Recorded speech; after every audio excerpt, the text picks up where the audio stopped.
নমস্কার, latest update YouTube চ্যানেলে আপনাদেরকে জানাই স্বাগতম। বন্ধুরা, এসেছি আজকে একটা বিশেষ খবর নিয়ে। সেটা হলো মুখ্যমন্ত্রী স্বাস্থ্য বীমা যোজনা। আপনারা জানেন যে মুখ্যমন্ত্রী স্বাস্থ্য বীমা যোজনা আমাদের রাজ্যে কিন্তু লাগু করা হয়েছে। কাদের জন্য? না, যাদের প্রধানমন্ত্রী আয়ুষ্মান যোজনায় যাদের নাম হবে না তারা কিন্তু এটি আবেদন করতে পারবেন, যেখানে আপনারা পাবেন 5 লাখ পর্যন্ত ক্যাশলেস হেলথ কভার প্রত্যেক ফ্যামিলির জন্য। প্রত্যেক বছরে পার ইয়ার প্রতি বছর 5 লাখ করে কিন্তু এই যোজনার আন্ডারে 5 লাখ টাকা করে ক্যাশলেস হেলথ কভার আপনারা পাবেন। তো কারা কারা এটাতে যোগ্য এবং কারা কারা যোগ্য নন, সেটা নিয়ে আজকের এই ভিডিও। তো চলুন শুরু করা যাক। প্রথমে আসে, the scheme is for permanent residents covered under Swasthya Sathi but not eligible for Ayushman Bharat. অর্থাৎ এই স্কিমটা পুরোপুরি পার্মানেন্ট রেসিডেন্ট, যারা এখানকার স্থায়ী বাসিন্দা তাদের জন্যই, যাদের স্বাস্থ্যসাথী কার্ড আছে কিন্তু যারা আয়ুষ্মান ভারতের জন্য এলিজিবল নন। আয়ুষ্মান যোজনায় যারা যোগ্য নন কিন্তু স্বাস্থ্যসাথীতে নাম আছে, তারা কিন্তু এই কার্ডটি পাওয়ার জন্য যোগ্য, এই স্কিমটি পাওয়ার জন্য যোগ্য। 2 নম্বর আসি, no cap on family size and all pre existing disease are covered. অর্থাৎ ফ্যামিলিতে কতজন মেম্বার থাকবে তার কোনো বাধ্যবাধকতা, তার কোনো সীমা কিন্তু নেই। আপনার ফ্যামিলিতে 10 জন, 12 জন, 15 জন থাকতে পারে, তাতে সরকারের কোনো অসুবিধা নেই। And all pre existing diseases, অর্থাৎ যারা আগে থেকেই কোনো বিভিন্ন রোগে ভুগছেন তাদের ক্ষেত্রেও কিন্তু তারা এই কভারটি পাবেন। এই যে স্বাস্থ্য বিমা, এই স্বাস্থ্য বিমাটি কিন্তু পাবেন। এরপর আসি, Aadhaar based authentication is mandatory for enrolment, admission and discharge.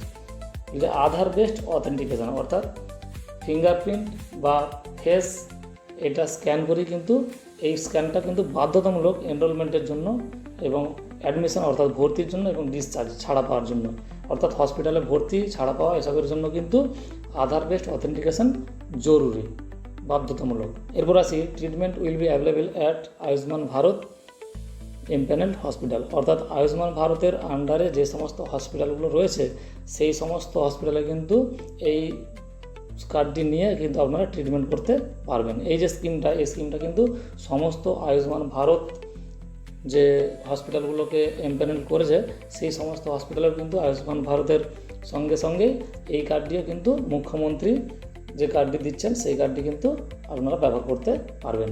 এরপর আসি কারা পাবেন না। প্রথমেই বলে রাখি, individuals aged 70 years or above তারা কিন্তু পাবেন না। যাদের বয়স 70 বা তার উপরে তারা কিন্তু পাবেন না। তারা আসলে পাবেন আয়ুষ্মান ভারত। 70 বছর বা তার বেশি বয়স হলে তারা কিন্তু আয়ুষ্মান ভারতের জন্য যোগ্য হবেন, তারা এটি কিন্তু পাবেন না। 2 নম্বরে আসি, families with annual income above 8 lakh. যাদের ফ্যামিলির ইনকাম 8 লাখ বা তার উপরে, তাদের ক্ষেত্রে কিন্তু এই কার্ডটি তারা পাবেন না। এরপর আসি, employees pensioners covered under state or central government health scheme. যারা চাকরি বাকরি করেন বা পেনশন পান এবং রাজ্য অথবা কেন্দ্রের হেলথ স্কিমের সঙ্গে যুক্ত আছেন, তারা কিন্তু এই কার্ডটি পাবেন না। এরপর আসি, employees pensioners of state or central government bodies.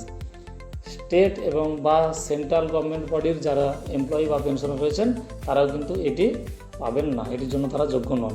Beneficiaries of any other notified government health scheme. যারা সরকারের অন্য হেলথ স্কিমের সঙ্গে যুক্ত রয়েছেন তারাও কিন্তু এইটির যে সুবিধা সেই সুবিধা কিন্তু পাবেন না। সরকার যে সমস্ত অন্যান্য স্কিমগুলো রয়েছে হেলথ স্কিম, সেগুলোর সঙ্গে যুক্ত থাকলে তারা কিন্তু এটি পাবেন না। এরপর আসি, individuals with pending CAA or SIR tribunal applications will remain eligible if they fulfil all other eligibility conditions. অর্থাৎ যাদের নাম CAA বা SIR এখন পর্যন্ত আটকে আছে তারা কিন্তু এটার জন্য যোগ্য। যাদের নাম CAA বা SIR যুক্ত আছে, এখনও পর্যন্ত আন্ডার এনকোয়ারি চলছে, তারাও কিন্তু এটার জন্য যোগ্য, যদি তারা অন্যান্য যে সমস্ত এলিজিবিলিটিগুলো রয়েছে, কন্ডিশনগুলো রয়েছে, তারা সেগুলো যদি ফুলফিল করেন, সেগুলোতে যদি পাস করেন, তাহলে কিন্তু তারা এর ক্ষেত্রে যোগ্য।